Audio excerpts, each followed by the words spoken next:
Queridos amigos de Fan Televisión, estamos aquí con Cristina Andreu, psicóloga forense del Instituto de Medicina Legal, con la que esta tarde hemos debatido aspectos criminológicos y de perfil del criminal en la escena del crimen.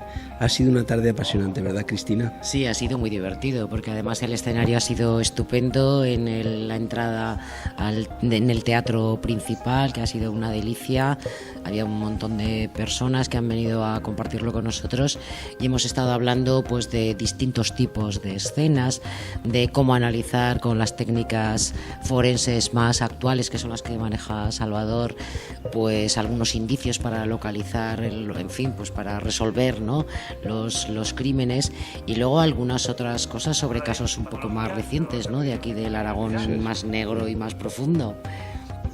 Yo creo que ha sido una tarde entretenida, apasionante y muy negra, pero con ciencia forense que tiene conciencia de haber dado a los espectadores y a los oyentes una tarde entretenida.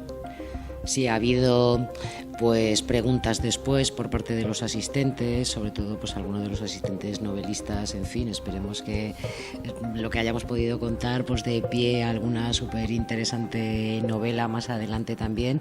Y luego hemos revisado también, pues algunos algunos casos más recientes, más de la actualidad nacional, algunos casos un poco históricos, ¿no?, que pueden estar en la mente de todos, pero bueno, visto desde la realidad del momento, ¿no?, desde las técnicas más actuales y con la manera de analizar las cosas que tenemos en estos momentos.